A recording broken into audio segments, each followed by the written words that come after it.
그 역청, 그 거룩함. 근데 그 역청을 거룩함으로 이해한 그 오리게네스의 그 놀라운 그 통찰이 중에 바르는 거잖아요. 예. 그건 인간의 그만큼의 수고가 따르고 얼마나 많이 바르는가. 그죠? 또 너무 바르면 흘러내리잖아요. 예. 또 안 바르면 아무 의미 없고.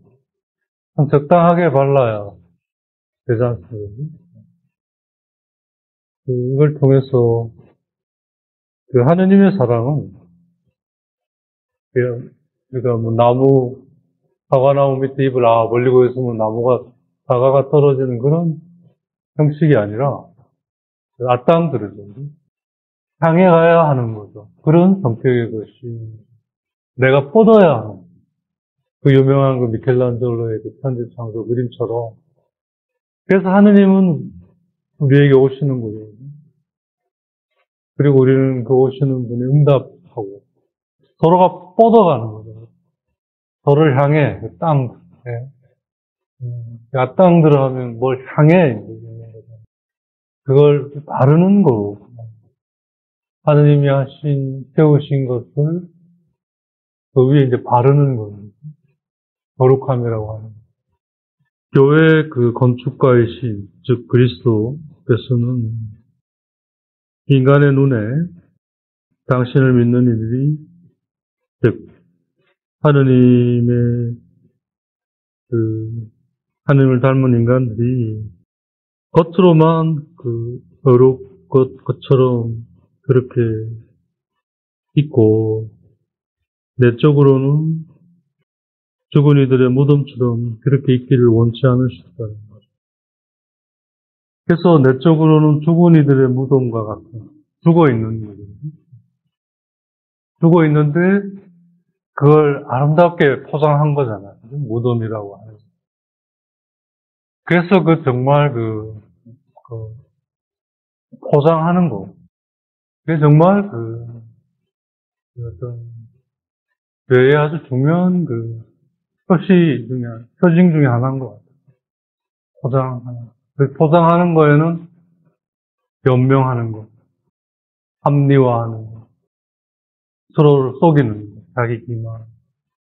그런 것들에 다 뿌리가 뭐냐? 결국 그런 것 같아요. 하느님보다는 자기를 더 사랑하는, 자기가 더 중요하고, 자기가 더 위에 있어야 하는 거죠. 그건 바를 수가 없는 거라는 거죠. 접착력이 떨어진다는 거죠. 생명이 아니기 때문에. 예수님은, 그리스도께서는 외적으로는 건강하게, 생겼고, 이 건강하다는 거는 일단 몸이 건강한 걸로 일단 드러나죠. 그 다음에 몸이 건강한 거 안에 온 존재가 건강한 거죠. 건강하다는 건 바로 하느님의 사랑 안에 하느님의 질서 속에 있고자 하는 사람, 더 정확하게 말하면. 그래서 있는 거죠. 그러니까 하느님에게 이르는 길은 바로 그렇게 되고자 하는 건 굉장히 어려운 것 같고, 거의 불가능하지 않나 싶고요. 그러려고 하는 거를 통해 그분 안에서 그분의 힘으로 그렇게 되는 그런 구조라고 할 수 있죠. 실제로는 이제 그래서 하느님이 하시는 거죠. 누누이 말씀드리지만 우리는 실려가는 나뭇잎이 걸어서 태평양까지 갈 수 없죠, 그죠? 하지만 시냇물에 물에 실려서 갈 수 있어요.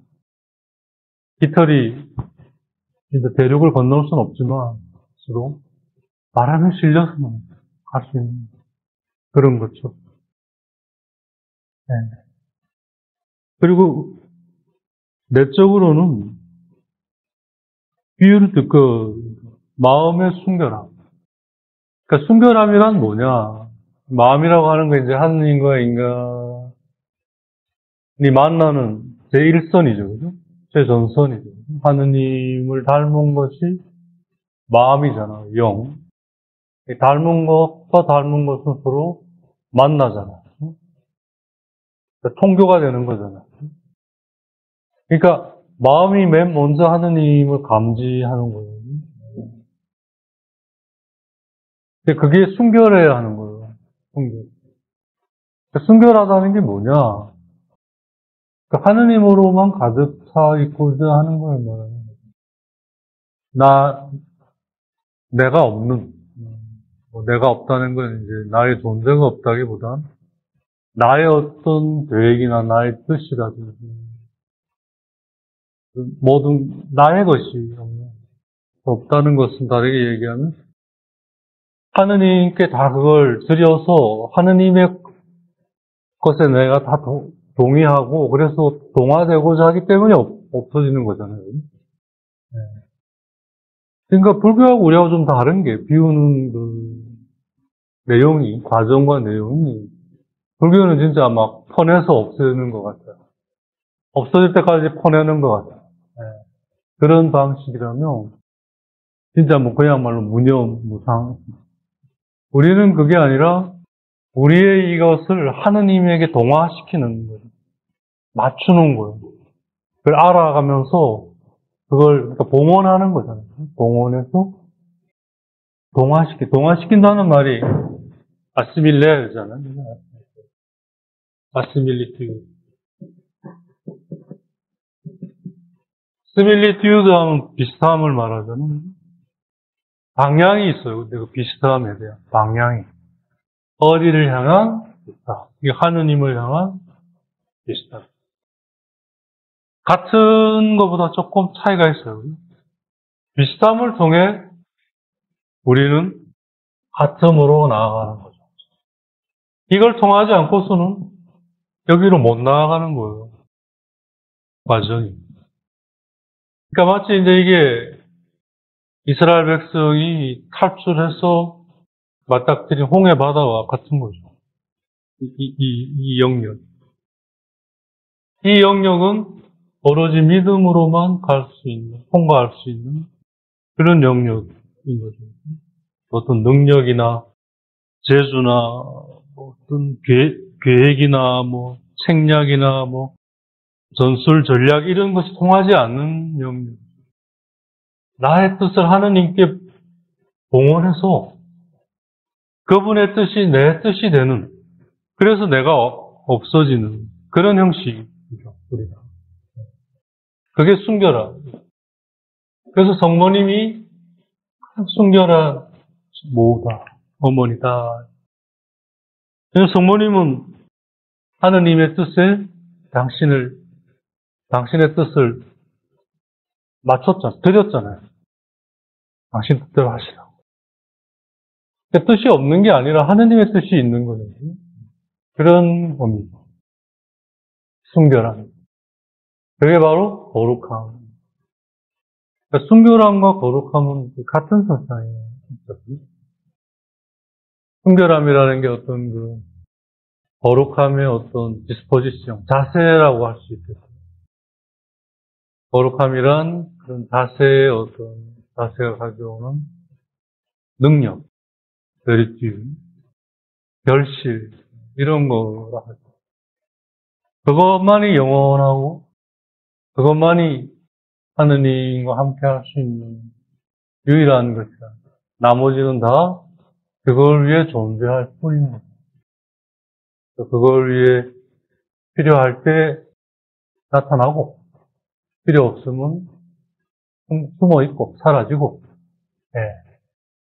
필요할 때마다 드러나거나 사라지는 것들이 연연하지 말라는 거잖아요. 그렇다고 그럼 사라질 건데 나타난 거에 대해 그렇다고 또 모른 척 하지도 말고, 나타난 건 지라는 거죠. 나타나지 않은 건 질 필요 없고, 우리는 안 나타난 것도 미리 예상해서 지잖아요. 네. 죽겠다고 이제 죽는다고 이제. 하느님이 지어주는 것도 아닌데. 그게 모든 면에서 경계해야 하는 거예요. 그냥 되는 게 아니라, 아까 말한 대로, 마음의 순결은 이 동화인데, 그건, sur regarde de tous côtés. côté 하면 이제 side죠. 그러니까 모든, all sides.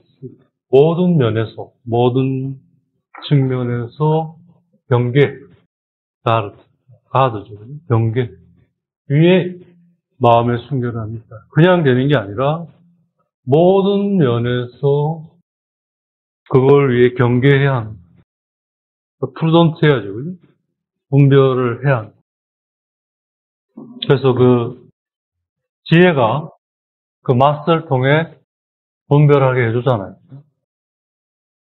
Dépendit par la vertu, de chasteté et de innocence. chasteté가 이제 정결이죠, 정결. The innocence. 정결이라고 하는 게 아까 말한 순결함의 능력이죠. 순결함이 하나의 덕이 돼서 순결함이 하나의 그 능력이 된 거죠. 수행할 수 있는 나의 능력. 그게 샤스터트의 정결. 근데 이게 결실을 맺은 거죠. 그러면 엔노상스.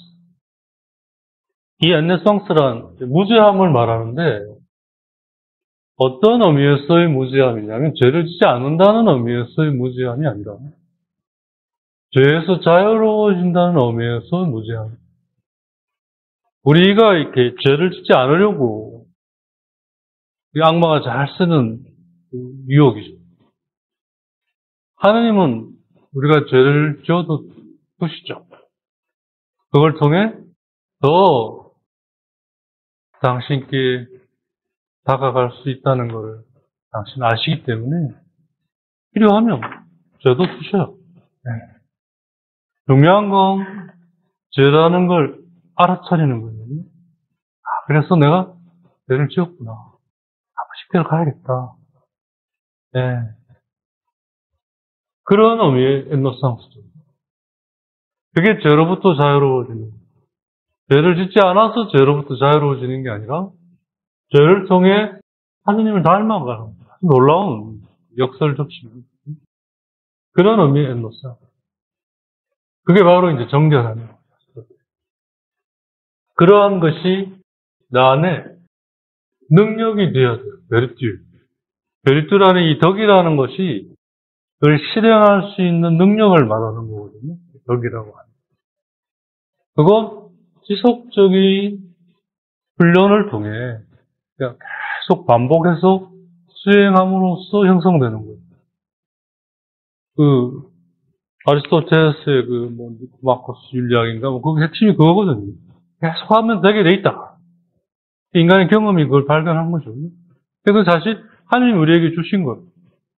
하나님을 닮았으나 하나님처럼 완전하지 않은 인간이 하나님과 함께 할 수 있는 유일한 길은 계속 그걸 훈련해 가는 거예요.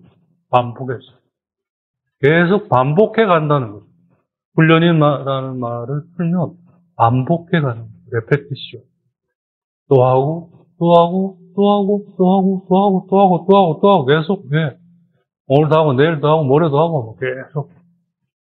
또 힘들면 하루 정도 쉬고, 또 그 다음날 또 하고, 예. 뭐 이런 식으로 계속. 그래서 형성이 되는 거죠. 그래서, par la vertu de la chasteté et innocence. 이게, 이띠입니다. 역청, 거룩함입니다. 거룩함이라는 것의 내용이 뭐냐? 그리고 사실 거룩함, 말은 많이 듣고, 말은 많이 쓰지만, 그게 뭔지에 대해 참 막연하게 우리가 되게 가지고 있습니다. 구체적으로 이야기하면, 겉으로는 건강함이에요. 내가 이렇게 게으름으로 인해 아프도록 내버려 두지 않는 거예요. 계속 움직여서, 또 너무 많이 움직여 앵꼬 나는 것도 또 문제고, 아까 말한 바르는 게 왜 바른다고 이걸 비트임을 바르는 거잖아요. 역시. 그걸 왜, 오리게네스가 거룩함으로 이해했는가? 발음 안에 찾아볼 수 있겠죠. 결국 그건, 믿음 안에서 나의 뜻을 하나님께 봉헌하고 하나님의 뜻이 내 뜻이 되게 하는 거예요. 성모님 같다. 그게 하나의 그 실행할 능력, 자유로 그런 걸로 모든 면에서 내가 경계하고 지키고 할 수 있는 만큼 그런 것이 되어야 거룩함 안에 하느님과 비슷해져 간다. 그래야 하느님이 우리를 당신 안에 받아들여 줄 수 있다는 그런 얘기예요. 그러니까 하나님께서 내가 거룩하니 너희도 거룩한 사람이 되어야 한다. 그런 말이 그런 말이에요. 내가 너희와 함께 하고자 하는 이 모든 것들에 대해 난 거룩하고, 그러니까 너희도 그걸 함께 하려고 함으로써 거룩해져야 한다. 이런 얘기예요. 그러니까 그게 어떤 무슨 완전 완벽하라는 게 아니라, 거기에 함께라는 게 그렇게 중요한, 그래서 사랑하면 함께 하려고 하는 거죠. 본성적인 거예요. 그래서 외적으로는 건강함, 내적으로는 순결함. 그 순결함이 가지는 자유. 순결함이란 나의 것을 하느님께 드려서 하느님 것이 내 것이 되게 하고자 하는 그런 걸 말하는 거예요. 그러니까 이건 어떤 특별히 구체적인 것은 아니고 그러한 어떤 디스포지션, 내적 자세를 말하는 거예요. 그러면 그러한 자세를 가지고 있으면 구체적인 상황에 그렇게 그걸 찾아갈 수 있다는 거예요. 그렇게. 성모님도 마찬가지 그런 디스포지션이 있었기 때문에 그런 특별한 상황이 일어났을 때 그렇게 맞춰갈 수 있었던 거예요. 물론 그걸 그렇게까지는 의문도 생기고 그럴 수 있는지 생각도 들죠. 왜냐하면 한 번도 경험해보지 않은 거니까. 그렇지만 하느님은 그러한 우리들의 것을 존중하면서 그러한 것들이 더 당신께 더 자신을 봉헌할 수 있도록 그렇게 이끄시는 거예요. 성모님의 경우가 가장 전형적인 거예요. 어떻게 그런 일이 가능하겠는가? 인간은 당연히 맞는 올바른 질문이에요. 거기에 대해 하느님답게 응답하시죠. 하느님께는 불가능한 게 없다. 사실 그렇잖아요. 그 전능하신 분의 힘이 너를 감쌀 것이다. 너를 완전히 둘러쌀 것이다. 그걸 믿으시는. 우리는 그잖아요. 누누이 얘기드리지만 믿긴 믿어요, 우리는. 근데 거기에 따르는 조건들이 많은 거죠. 그랬을 때, 안 됐을 때는 어떻게 할 거냐? 예를 들면. 과연 거기에 대한 확실한 보장이 있느냐? 근데 질문놓고 보면, 그럴 거면 하지 왜 안 하겠어요? 확실한 거면 그리고 하지보다는, 그럼 왜 합니까? 확실한데. 그냥 안 해도 되잖아요. 그죠? 그래서, 보이지 않는 걸, 믿음이라는 건, 그러니까 참된 믿음이라고 하는 거예요. 그러니까 우리가 믿음이라는 것을 속지 말아야 되는 거예요. 그 믿음이 참된 것이냐 아니냐는 걸 판별하려면 내가 지금 믿고 있다 안 믿고 있다가 아니라 지금 이 내 믿음이로 지금 전개되고 있는 이 앞에 내가 경험하지 못한 것에 대해 어떻게 있느냐를 보면 알아요. 거기에 대해 내가 확실한 걸 요구한다면 이건 믿음이 아닌 거예요.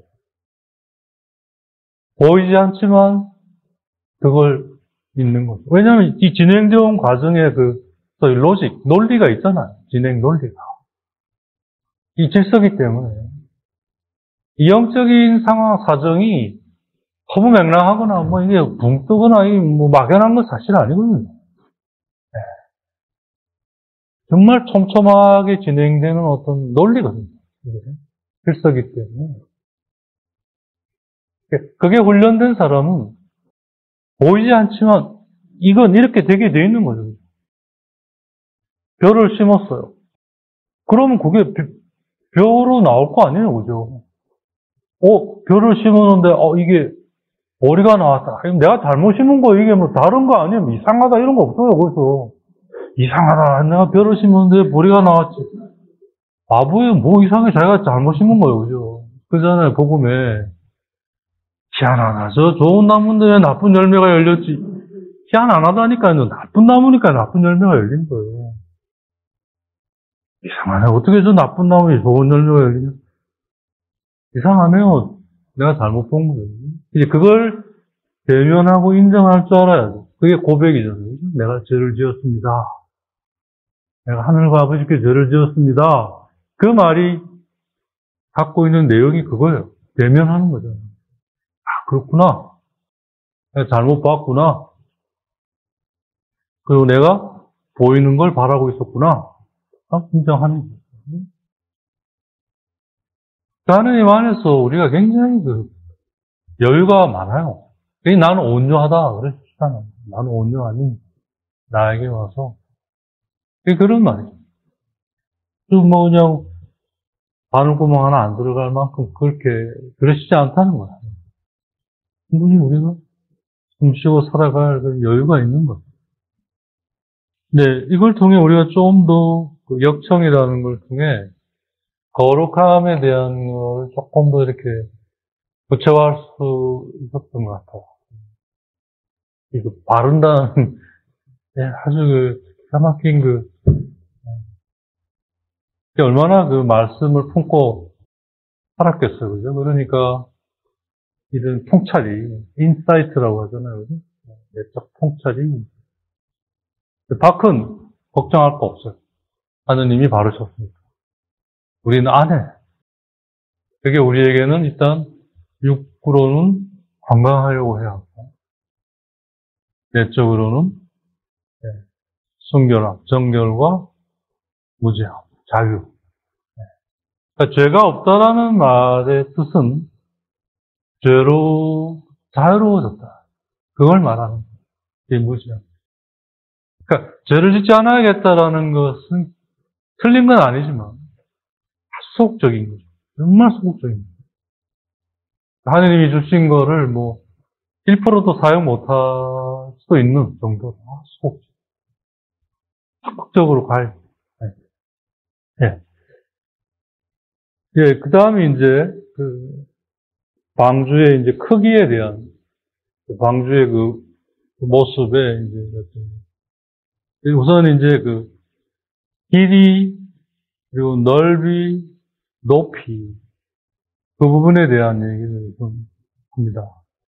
이제 거기에 따른 치수들이 있잖아요. 길이는 309도, 이렇게, 길이는 309도, 넓이는 59도, 높이는 이렇게 이제 그거는 이제 다음 단락에서 얘기하고, 우선 이제 길이와 넓이와 높이.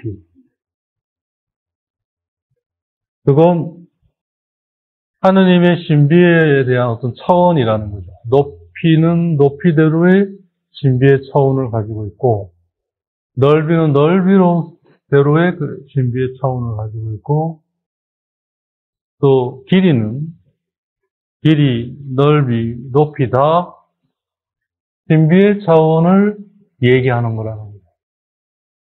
그러니까 신비의 차원은 그래서 길고, 측량할 수 없을 정도로 길고, 넓고, 높다는 거예요. 그런 의미입니다. 그러니까 입체적이라는 건데, 그 입체적인 것이 가지는 넓이라든지 길이라든지 높이라든지 것들이 내가 어떤 관점에서 보느냐에 따라 그죠? 길이로서 드러나기도 하고, 또 넓이로서 드러나기도 하고, 높이로서도 드러나기도 하고, 그런 기운들. 근본적인 측면을 먼저 조금 얘기해요. 그런 점에서 우선 오리게네스가 뿐만 아니라 레독트르 드 레글리스, 교회 박사들이라고 하나요? 교부들이죠. 그죠? 우리가 똑 한번 얘기했었잖아요. 그죠? 그 신앙의 지주, 주세 그 축이 델라터, 여성적인 사람들. 근데 이제 거기에 다음 단계가 매트, 그걸 가르치고 나누는 사람. 그 다음에 이제 똑, 그뿐만 아니라 그걸 지키고 보호하는 사람. 교부들이 이제 그 똑들이죠. 그죠? 가르칠 뿐만 아니라 그걸 지키고 보호하는. 그래서 이제 뭐 그 호교론이라고 이제 우리말로는 번역을 했는데 그 말이 좀, 이렇게 좀 개신교식 번역이죠. 사실은 이제 참된 교리를 찾아가는 사람들. 예수님의 가르침이 하느님의 계신데 그게 우리 안에 어떻게 이해되어야 하는가, 작용하는가, 그걸 이제 찾아가는 그런 분야인데, 그걸 이제 교회를 지키는 거. 물론 틀린 건 아닌데, 너무 그런 쪽으로만 좀 강조함으로써, 하여튼 뭐, 저도 호교론 이런 거 배울 때 조금 그런 뉘앙스 때문에 지금 생각하면 선입견을 가지고 있었던 사실 그게 아니라, 하나님이 우리에게 알려주신 것을 우리 안에서 어떻게 작용하는가를 깊이 찾아가는데 그런 의미입니다. 이제 그런 점에서 오리게네스뿐만 아니라 그 초대교회의 교부들, 그들의 그러한 그 태도와 자세 덕분에 예수님의 가르침이 지금 이렇게 우리가 체계화할 수 있는 그런 이제 꼴을 갖추게 됐고, 그게 이제 그 교리라고 하는 떡집입니다. 그리고 이제 그거에 더 이제 엑기스라고 해야 되나요? 더 이제 코어가 도그마라고 하는 교리, 그런 형태로 이제 자리 잡게 된 거죠. 그러면 이제 그러한 것들의 근본 토대가 된 이들의 인식은 뭐냐? 그걸 우선 조금 살펴보고 들어가는 것이 우리에게 많이 도움이 될 거라고 생각합니다. 우선 처음부터 예수님을 알아본 사람은 극소수였죠. 점점점 이제 그분이 돌아가시고 난 후에 그런 그분의 가르침이 전해지고 그러한 가르침이 사람들 안에 일으키는 그런 놀라운 업적들이 이제 하나의 그분에 대한 신앙의 고백, 신앙의 기록으로 그게 이제 모아진 것이 결국은 이제 신약 성경이라고 하는 그분에 관한 기록이죠. 이제 기억을 더듬고 흩어져 있는 그런 것들을 이제 모아 이제 루카가 얘기하잖아요, 그죠? 처음에. 이 교부들이란 이제 그러한 세대들 다음 세대부터 시작하는 거죠. 예수님의 제자들, 그 제자들이 사도들이 돼서 이제 퍼져 나가잖아요. 그 제자들의 또 제자들, 또 그 제자들의 제자들 이렇게 이제 하면서 이게 이제 기록돼야 되는구나. 이것들이 컬렉션 돼야 되는구나. 예. 그런 것들에 이제 황당한 것도 있었고, 뭐, 여러 가지들이 있었죠. 이제 그걸 골라내고 해서 이제 지금의 그런 나름의 기록들이 이제 복음과 서간이라는 형태로 묶어진 거잖아요. 그죠? 이것들은 결국 예수님에 관한 기록이고, 신앙의 고백이에요. 잘 아시겠습니다. 그리고 그것은 근본적으로 하느님의 아들이 하느님께서 인간이 되어 오셔서 우리에게 알려주신 거로 이해됐어요. 그건 당신의 말씀 안에서 분명히 드러나고 있어요. 당신 스스로 그렇게 우리와 똑같은 인간으로 사시면서 당신이 그렇게 이해해 가신 거죠. 그렇게 당신이 이해해 가시는 그 이해의 과정을 제자들이 배웠고 함께 하면서 몸에 익은 거죠. 그게 그대로 이제 전승 안에 이어져 오늘까지 내려오고 있는 거죠. 왜냐하면 이 성경 말씀 안에 그게 배어 있으니까.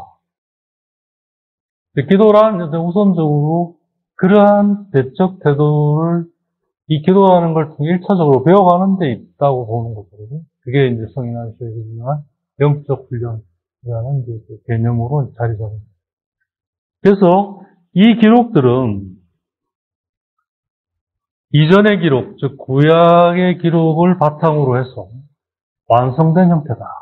구약이 이 내용을 준비했다면 이 새로운 내용은 새롭다라는 것은 이제 이전의 것이 아니라는 의미를 말하는 거예요. 첫째는 그러한 점에서 이 새로운 기록은 이전의 기록의 완성이다. 그러니까 새롭다는 말이 두 가지를 뜻하는 거거든요. 이전의 것이 완성되었다는 측면에서 새로움과 완성이 같이 있는 거거든요. 그런 점에서 새로움과 완성은 같은 선상에 있는 거죠. 그러니까 언제나 새로운 건 그것이 내 안에 완성된 걸 말하는 거죠. 근데 이제 그 완성이란 절대적 완성이 아니기 때문에 완전함이라고 이야기할 수는 없는 거죠. 진행 과정의 완성이죠. 아무튼 이러한 새로운 기록은 결국 하나님의 신비의 계시를 담고 있다고 결국 이해했어요. 즉 하나님께서 인간이 되어 오셔서 당신을 드러내 주셨다. 내가 누구고 내가 뭘 하고 또 뭘 하고자 하고 그래서 거기에 대해 그리고 인간인 너희들은 누구고 너와 나 사이에 어떤 관계가 있어야 이루어져야 되고 그 하는 것들을 당신이 직접 이 설계자이고 계획자이시고 진행자이신 분이 직접 이제 다 이야기해 주신 거라는 거죠. 그렇게 이해한 거죠. 그렇게 이해하는데 오랜 시간이 걸렸어요, 사실. 성모님과 성요셉 같은 특별한 세례자 요한이나 이런 특별한 그런 분들은 그걸 나누고 전하고 하는 의미에서 이걸 하나님으로부터 받은 게 아니라 하나님께서 인간이 되어 오셔서 그걸 하실 수 있기 위한 소위 가장 가까운 인프라로서 받으신 거라고 볼 수 있는 거죠. 네. 그런 조건, 준비를 위한 걸로 받은 거죠. 성격이 조금 다른 거죠. 반면 제자들은 그걸 더 넓게 좀 전하는 그러한 면에서 이제 이걸 받은 거고. 하나님이 다 주신 거잖아요. 물론 그거에 이제 다다르기 위해 인간이 애쓰고 노력한 건 분명히 있는 거죠. 아무튼 결국 기록된 말씀의 내용은 하나님이 당신을 드러내신 거라는 거를 그런 이해를 바탕으로 하고 있는 거예요. 그러니까 근본적으로 누누이 말씀드린 거지만 이걸 읽는 것이 우리가 보통 내가 이해하려고 보통 우리가 다 읽잖아요. 우리가 의식하든 의식하지 못하든 뭐든지 우리가 읽을 때 내가 이해하려고 읽어요. 근데 이 책만은 그래서는 안 된다는 거예요. 왜냐하면 목적 자체가 내가 이해하기 위해 기록된 게 아니라 하나님이 당신이 누구신지 그리고 인간이 어떤 존재인지 그리고 하나님과 인간의 관계는 어떠해야 하는지 알려주시기 위해 이 책이 있기 때문에 들으려고 해야 한다는 거죠. 되게 우리가 이제 시를 읽을 때 그런 모습을 좀 가지고 있어요. 들으려고 하죠, 시를. 그래야 이게 시다운 그게 맛이 있잖아요. 근데 이해하려고 하면 재미없어요. 처음에 좀 이해하려고 하다가 점점점 그걸 들으려고 할 때 그 시의 맛이 있지 않습니까? 네. 시편도 마찬가지예요. 음미하고 맛을 보려 할 때 가치가 있는 거예요. 그게 당신을 드러내셨기 때문에 우리가 들으려고 해야 하는 거예요, 근본적으로. 이게 이제 교우들의 근본 자세예요. 그래서 오르게네스의 이 성경 설교집도 잘 보면 근본적으로는 들으려고 하는 자세가 헷갈려져. 홍보하고 찾아가고자 하지만 그건 들으려고 하는 걸 바탕으로 하고 있다는 거예요. 그리고 이것은 쉽게 드러나는 게 아니에요. 하지만 또 안 드러나는 것도 아니에요. 그게 준비된 사람에게만 드러난다는 거죠. 그런 점에서 이 내용을 신비라고 불렀어요. 그러니까 이제 이 하느님이 당신을 드러내 주신 이 내용은 거기에 막가진 사람에게만 열린다는 거예요. 그래서 그걸 신비라고 불렀어요. 신비라는 말의 뜻이 처음에는 모르는데 나중에는 그걸 알아가게 되는 걸 신비라고 표현하는 거거든요. 원래 그 미스테리온이라는 이 히랍 말의 그 뜻이 여러 뜻이 있는데 그 중에 하나가 이렇게 군사작전이라는 뜻이 있었어요.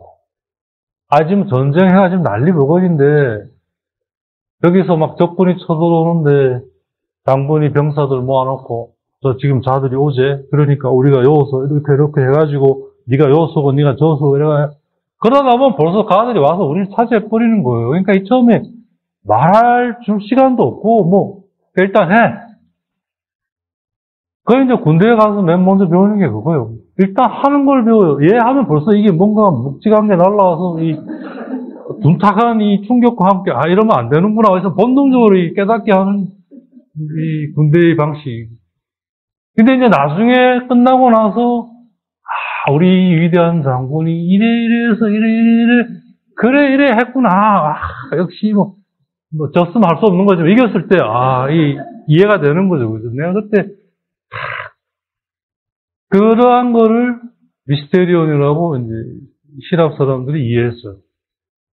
그게 가만히 보니까 하느님이 인간에게 하시는 그거랑 유사하거든요. 그죠? 그래서 그 말을 가져온 거예요. 그래서 신비라는 말을 이제 멋지게 번역을 한 거죠. 하느님의 숨겨져 있다. 이게 우리는 숨겨져 있다는 게 너무 강조되는 바람에 신비라는 말의 원뜻은 드러난다는 게 더 강조되는 말이거든요. 지금은 모르는데 드러나게 돼 있다. 우리는 거꾸로 감춰져 있다. 이게 더 강조된 듯한 좀 제대로 알 필요가 있죠. 하느님의 이 내용은 반드시 드러나게 돼 있는데 그게 막 가진 사람에게 드러난다는 거예요. 그 말은 뭐냐면 한 번에 딱 드러나는 게 아니라는 거예요. 서서히 거기에 익숙해지고 친숙해져 가면서 열려간다는 거죠. 한 방에 팍! 그건 그러니까 그 불교의 점수입니까? 하여튼 그쪽 잘 모르겠는데 한 번에 팍! 그건 우리는 없어요. 꿈 깨세요. 한 번에 팍! 그건 없어요. 완샷은 없습니다. 점진적으로 당썰꾸 불어로 꾸라는 게 팍 때린다는 말이잖아요. 썰하면 이제 오니 딱 한 번에 이런 말이거든요. 당썰꾸 한 번에 이게 없어요. 이 신비 안에는 계속 드러나는 거죠. 이게 계속 새로운 거죠. 계속 새로운 거. 그러니까 일종의 히랍 철학으로 치면 판타레이죠. 지금 내가 이 흐르는 강에 발을 담그지만 한 번도 이 내가 발을 담근 물은 같은 물이 아니에요. 흘러가기 때문에.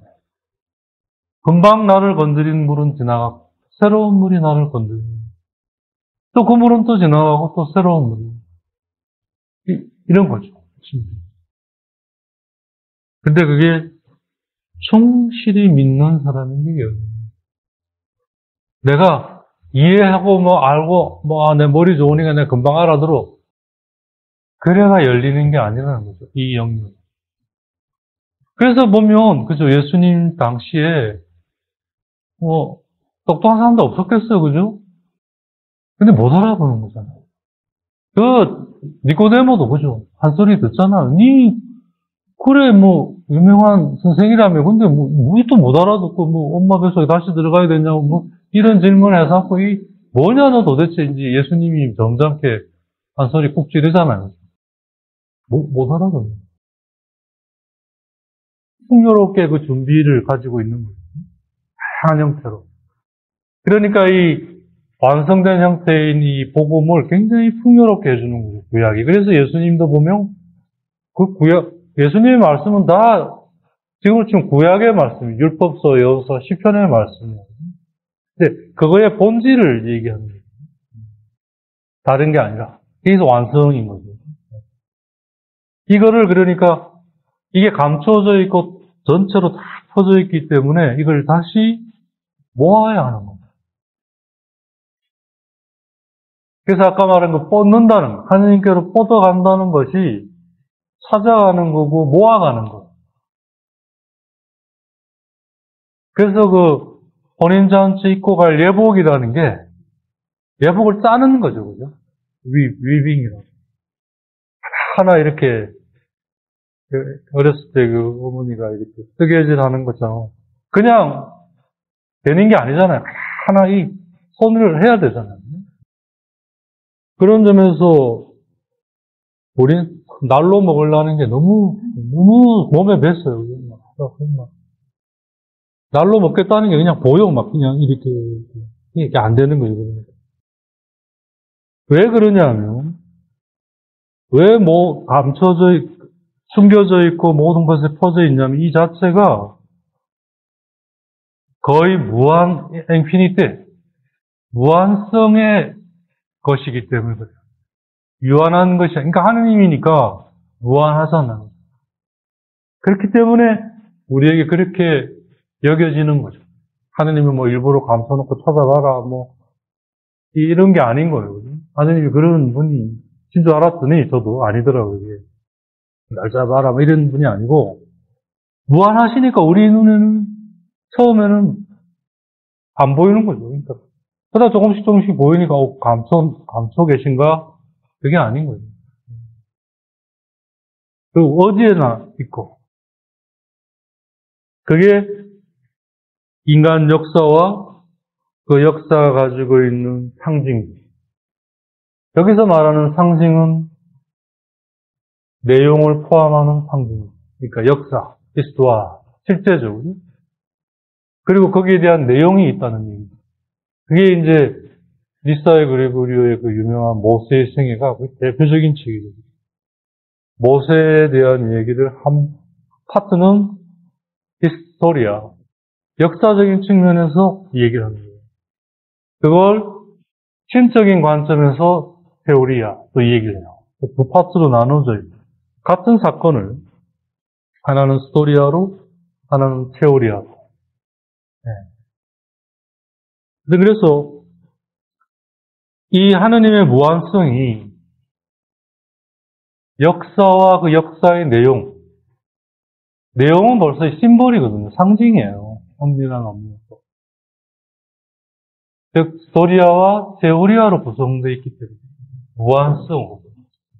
그래서 감춰져 있고 모든 것에 흩어져 있는, 흩뿌려져 있는. 그래서 씨를 뿌린다. 그런 표현들이 예수님이 그걸 이렇게 난 씨 뿌리는 그러한 것들이 왜 그런 신도를 당신은 확실하게 이해하신 거죠. 그래서 스토리아와 히스토리아 말로 테오리아. 이게 이제 스토리아가 히스토리죠, 그죠? 인간 사이에 일어나는 일이에요. 근데 그게 테오리아. 하느님의 계획 속에 이해되어야 한다는 거예요. 근데 이게 신비로, 미스테리온. 당장은 안 드러나고 모르는데 점점 알아가는 거죠. 그러셨구나. 우리가 그러잖아요, 그죠? 적어도 한 10년이나 20년 전의 것은 하느님 그러셨구나.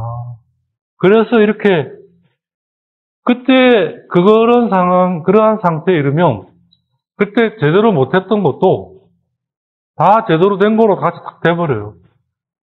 제대로 안 된 거는 이걸 통해 제대로 돼버린 게 되는 거예요. 이루어진 거예요. 그러니까 우리가 지금 하느님 안에서 우리가 이 살아가는 방식은 반드시 그걸 이루어야 하는 게 절대 아니에요. 아, 그래, 그러면 이루지 말지. 이건 또 아니고, 그죠? 선을 다해야지만 알아야 하는 거예요. 하느님 안에서. 내가 비록 못했다는 걸 알아야죠. 그랬기 때문에 이렇게 됐구나. 만일 그걸 했다면 했기 때문에 이렇게 됐구나. 이렇게. 그거죠. 그게 당신의 계시, 드러나신 안에 있다는 거예요. 그게 문자로, 글자라는 그릇에 담겨 있다는 거예요. 그래서 글자만 봐버리면 모세의 얼굴에 그 너울처럼 얼굴을 못 보는 거예요. 그 너울을 들어 올려야 되는 거예요. 치워야 되는 거예요. 글자를 통해 그걸 담고 있지만 글자만 바라볼 때는 우린 옹불, 어두움 속에, 그늘 속에 있어요. 그걸 밝은 빛 안에. 그러니까 그게 아까 말한 대로 하느님이 뭘 말씀하시고자 하시는가 들으려고 하는 것에서 우리는 이 어둠에서 빛으로 나가는 거예요. 그러니까 지성으로 이걸 알아서 빛이 되는 게 아니에요. 들음으로써, 듣고자 함으로써 그분의 뜻에 다다르는 거죠. 그래서 빛으로 나가는 거예요. 그러니까 완전히 다른 색이죠. 그러지 않으면 우리 맨날 노을만 보는 거예요. 노을. 커튼이잖아요. 커튼 뒤에 뭐가 있는지 모르잖아요. 그러니까 엠마오로 가는 제자들에게 예수님이 나타나셔서 그걸 알려주시잖아요. 그때 이 제자들은 자기들이 기존에 가지고 있었던 것들을 그걸 통해 다 치워버립니다. 그걸 치우고 그대로 그걸 받아들이죠. 들었기 때문에, 듣고자 했기 때문에 그럽니다. 그럴 때 이 말씀은 성체, 그리스도의 몸, 영원한 생명, 살아있는 빵, 이게 된다는 거예요. 이 루카복음의 마지막 부분이 그거잖아요. 말씀과, 열려진 말씀과 빵, 성체. 그 얘기잖아요. 예수님이 안 계셔요. 있다가. 왜? 그 안에 그게 됐으니까. 그래서 교부들은 이 노을이 그 술랩에 들어 올려져야 한다고 봤어요. 그리고 이건 예수님의 표현이죠. 너희가 나를 들어 올리게 될 때, 너희도 들어 올려지게 될 것이다. 들어 올려진다는 게 뭐예요? 도리아에서 세오리아로 건너가는 걸 말합니다. 이게 바로 이집트에서 바다를 건너 사막을 통해 벽과 꿀이 흐르는 땅으로 가는 여정하고 똑같은 거죠. 이제 그 들어 올리기 위해서는 이 커튼, 부활, 장막을, 노을을 들어 올리기 위해서는, 치우기 위해서는, 그래야 이제 신비가 드러날 거 아니에요. 그러니까 신앙의 빛으로, 일단. 신앙의 빛이라는 게 구체적으로 뭐냐? 들으려고 하는 거죠. 하느님께서 뭘 말씀하시고자 하시는가. 그게 신앙의 빛이에요. 신앙으로 다가간다는 게 뭐냐? 그분이 뭘 말씀하시고자 하시는가. 이걸 말합니다. 그러한 것 안에서, 그런 것만 있으면 되는 게 아니라, 그런 것 안에서, 미니듀에이즈 하는 아주 세밀하고, 영어로 마이니트인가? 미니듀에이즈, 세심하고 치밀한, 어느 거 하나도 놓치지 않고, 다가온 것에 집중하는 거예요. 미니듀에이즈. 그러면서, 벨세베랑트, 끈기 있고 지속적인, 포기하지 않는 거죠. 신앙의 비단에서 아주 세심하고 치밀한, 촘촘히 이런 거죠. 그죠? 대충 뭐 설렁설렁 넘어가 이런 게 아니라 치밀하고 그러면서도 끈기 있고 지속적인 센스잖아. 이 기도 준비랑 똑같아요. 끈기 있게 나에게 다가온 것들 중에 어떤 것도 놓치지 않고 그 중에 내가 머물 수 있는 것들을 선택해서 보자 하는 거죠. 그러니까 머문다는 것이 듣는다는 얘기와 같은 거예요. 머물러 있는다. 듣고자 하는 거죠. 우리는 뭐 들을 의지가 전혀 없죠. 그죠? 하느님 앞에 가서 일단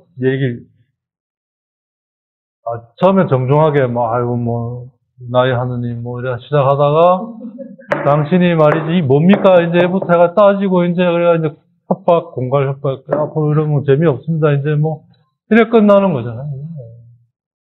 예수 입장에서는 하느님 입장에서는 야가 기도하러 왔다고 하고 완전히 강도하러 온 거랑 똑같은 거죠. 들으려는 마음이 전혀 없는 거죠. 그래서 또 어디서 들은 건 있어. 그럼 들어야겠다. 그러니까 들으려고 하다가 하느님의 말씀은 안 듣고 자기 소리만 듣는 거예요. 이게 뭐가 되겠어요? 다 자기에게 갇혀 있는 거예요.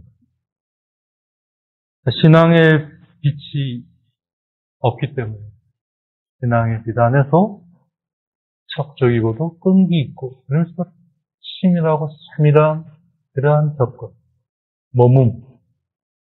그럴 때 조금씩 나와 말씀의 내용이 만나기 시작하는 거예요. 레프앙 더 꽁딱, 컨택트 포인트라고 그러나요? 접촉점이 생기기 시작하는 거예요. 그리고 그게 물티플리에 많아지기 시작하는 거예요. 그러니까 이런 거죠. 이제 처음에 확 들어가서는 이제 깜깜하게 아무것도 안 보이는데 거기에 이렇게 내 눈이 익숙해지면 하나씩 둘씩 이렇게 보다 야도 있고 좌도 있고 갈수록 많아지잖아요. 그죠? 그런 거나 똑같아요. 그래서 부항도 콩딱 참 멋진 표현인데 콩딱 하면 이게 컨택트잖아요. 그죠? 만나는 점. 그러니까 엠마오로 가는 제자들이 길을 가다가 자기들끼리 뭘 이제 하잖아요. 그죠? 그러한 것 안에 예수님이 오시잖아요. 딱 그 만나는 점. 그래서 그때부터는 뭐죠? 그분이 이야기하시잖아요. 이 제자들은 듣고. 그때 이게 열리잖아요. 여기서 듣고자 하는 것은 우리가 말할 그런 의미가 아니라 온전히 나의 이것을 그분에게 드려서 내 것이 그분 것과 같은 것이 되고자 하는 그런 자세를 말하는 거예요. 이게 이제 진비인 거예요. 조금씩 드러나기 시작하는 거죠. 이건 언제나 부분일 수밖에 없어요. 그리고 그건 어느 순간, 어느 때가 되면 모아지지만, 그 또한 또 부분인 거죠. 왜? 무한하시기 때문에. 근데 이건 점점점 예복의 꼴을 갖춰가는 거예요. 그분과 함께 할 수 있는. 그래서 비슷해져 가는 거예요. 비슷해져 갈수록 하느님은 우리를 당신과 같은 존재로 여겨주십니다. 그래서 교우들은, 특히 오리게네스는 l'écriture étant océan de mystère, il faut déceler un à un. 성경은 하나씩 밝혀내야만 하고, 그리고 밝혀지게 되어 있는 신비의 대양이다. 바다보다 더 큰 게 대양이잖아요. 동해가 바다며, 태평양은 대양이잖아요. 오세안. 그래서 만은 이제 그 바다 나가기 전에 있는 거잖아요. 그죠? 육지가 있고, 만이 있고, 바다가 있고 대양이 있잖아요. 신비의 대양이다. 그러면 성경을 다 알아야겠다. 꿈꾸세요. 그거는 미션 임파서블. 그 풍요로움에 함께하는 거죠. 또 언제나 새로운. 그래서 완료의 형태로 완전성을 이해하려면 못 가요. 이 바다를 못 건너요. 가다가 베드로처럼 풍랑에 휩쓸려 빠져 들어가요. 거기에 빨려 들어가요. 모세처럼 자신의 모든 걸 던지고 들어가야 돼요. 그럴 때 바닷물이 벽이 되어줘요. 그게 나를 보호해주는 거예요. 역설. 지금의 상황이 나를 지켜주고 보호해주는 거거든요. 그렇게 이제 이해를 교보들이 했어요. 이제 그런 기본적인 것 위에 이제 우리가 이걸 들어갈 때 좀 더 도움이. 이제는 이제 우리가 방주의 어떤 길이와 넓이와 높이에 대해 이제 만나될 때가 됐는데, 거기에는 이제 어떤 구체적인 수치가 주어져 있는데, 이 숫자가 분명히 어떤 큰 신비의 내용을 담고 있는 건 분명하다. 이제 그러기 전에 성경이 우선 그 수치를 담고 있는 그 근본 그릇, 예를 들면 길이라든지 넓이라든지 높이를 성경은 뭐라고 얘기를 하는가? 그걸 한번 우선 살펴보자. 성경이 왜 길이나 높이나 넓이라는 그 말을 쓰고 있느냐? 그게 뭘 말하는 거냐? 그러니까 미니티즈 어떤 것도 빠뜨리지 않고 뭔가 건드린다면 그걸 잘 분별해서 이것이 나를 더 하느님의 신비에 더 풍요롭게 갖다 주시려고 그것이 이제 믿음의 비단에 내가 확신이 들면 거기를 가는 거죠. 페르세베랑 끊기 있고 지속적으로.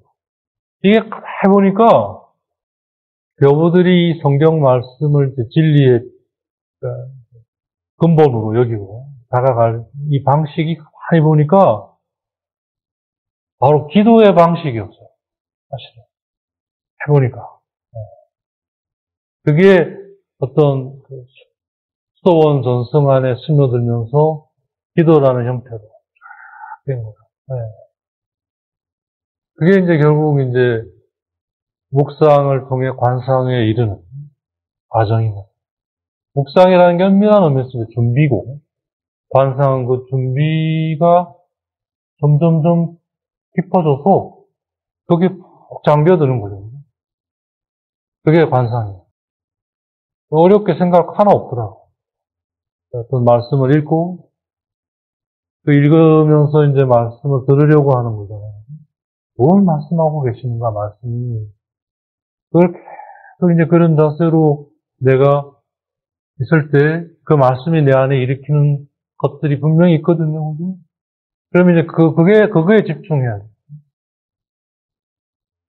그럼 이런 것들이 지금 나에게 일어나는데, 그럼 분별해야죠. 이것들이 지금 이 말씀의 근본 내용과 다 있느냐.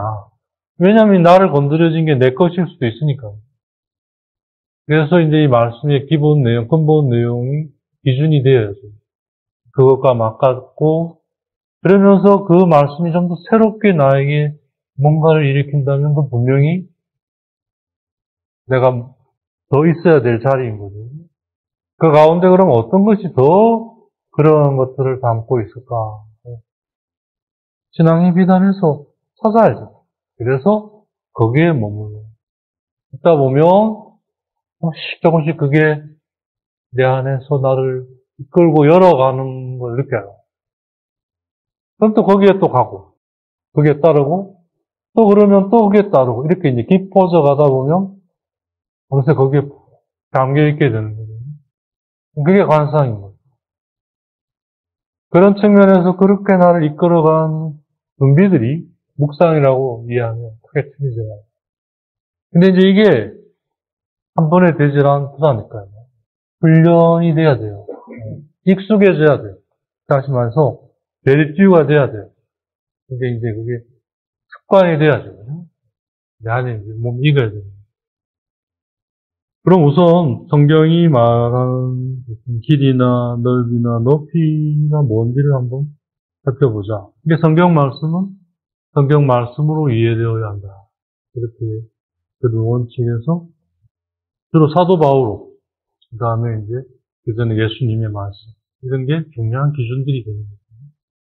그러니까 우리가 창세기를 하고 있지만 실제로는 복음을 하고 있는 거예요. 서간을 하고 있고. 단지 이걸 창세기의 관점에서 바라보는 거예요. 그래서 이제 몇 번 얘기했습니다만 우선 가장 기본이 되는 이 오경을 해야 그래도 이게 좀 토대가 있는 거지. 그런 것도 없이 바로 들어가면 맨날 이 벽에 이 박치기 하니 나중에 이게 다 깨진다니까. 이게 내가 해봐서 아는데 아예 안 되더라고 이게. 그래서 이제 좀 단단히 준비를 하고 그 다음에 이제 거기에 대한 나름의 그 다음에 준비라고 할 수 있는 예언도 좀 되고, 그러고 이제 복음, 그래야 이제 조금 이렇게 막 같은 거죠. 그 다음에 이제 그걸 그러면 어떻게 더 구체해 갔는가, 서간. 이렇게 이제 가야 맞는 거죠.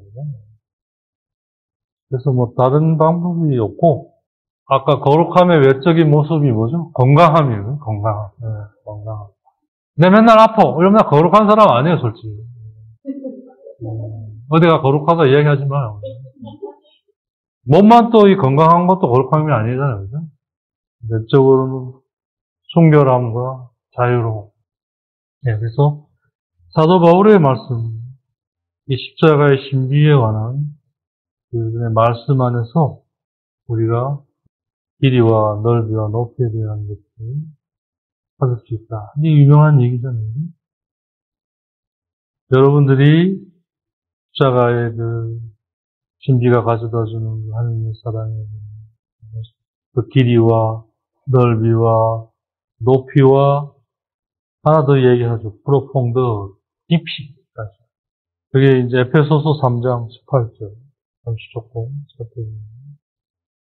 그리하여 여러분이 모든 성도와 함께 너비와 길이와 높이와 깊이가 어떠한지 깨닫는 능력을 지니고 이게 이제 하느님 십자가를 통해 드러난 하느님의 사랑의 그죠? 깊이와 너비와 길이와 높이가 어떠한지 깨닫는 능력을 지니고 인간의 지각을 뛰어넘는 그리스도의 사랑을 알게 해주시기를 빕니다. 이렇게 하여 여러분이 하느님의 온갖 충만하심으로 충만하게 되기를 빕니다. 이 말씀에서 그 길이와 넓이는 우리가 알잖아요, 그죠? 얼마나 그게 긴가, 넓은가. 이제 높이와 깊이는 이거 뭐냐 이렇게 두목을 오리게니스가 하면서 그럼 이 깊이와 높이를 한번 보자. 결국 똑같은 건데, 그렇잖아요, 그죠? 높이라는 거나 깊이라는 거나 사실 같은 거예요, 그죠? 어디서 보느냐의 차이잖아요. 그러면서 이제 구약과 신약의 차이를 또 조금 이제 설명을 하고 있어요.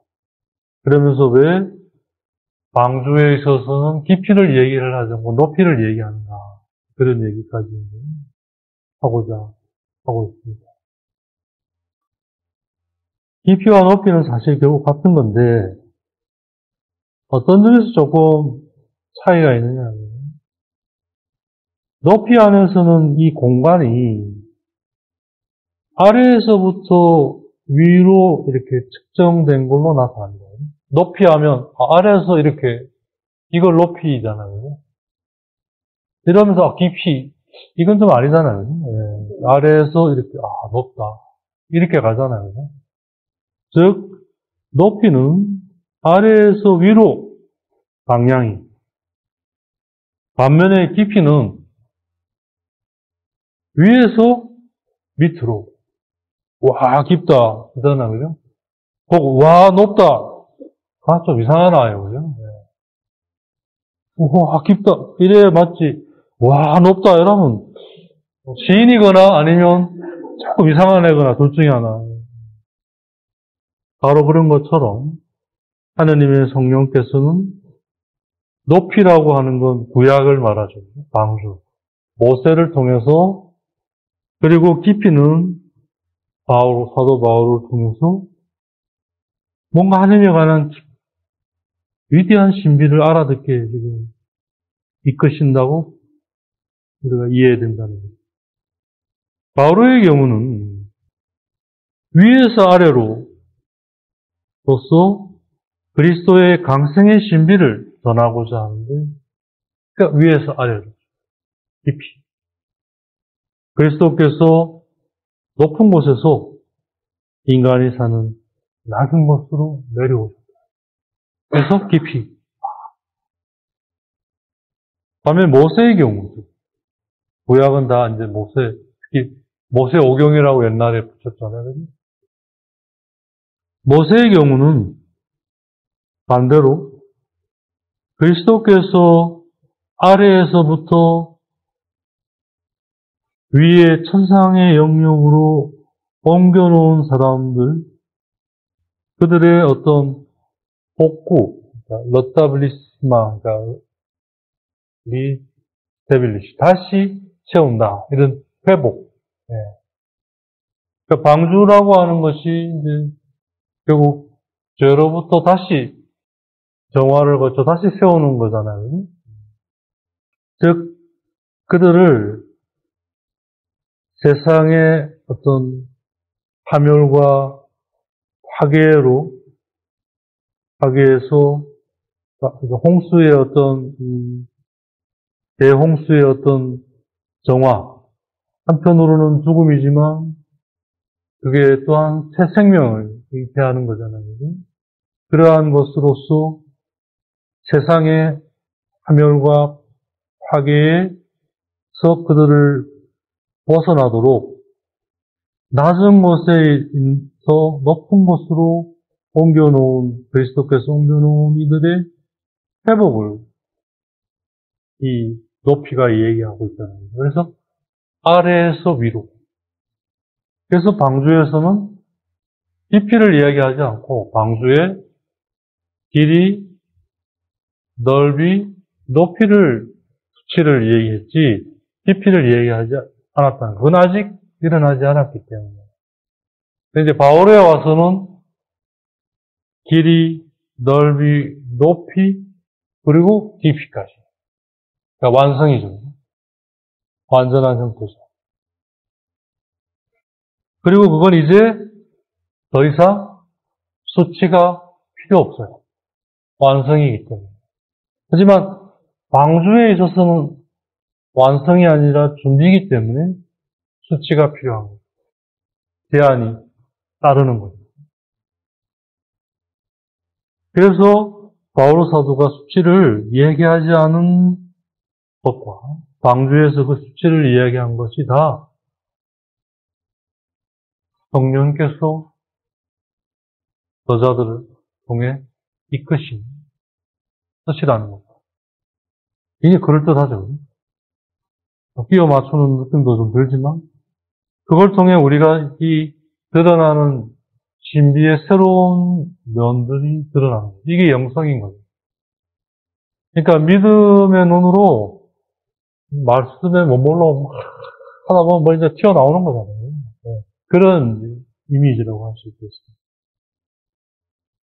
좀 더 하면 좀 더 늦어질 것 같아서 일단 여기서 끊고 다음 시간에 조금 더 마지막을 보완하도록 하겠습니다. 오늘 오전은 여기까지.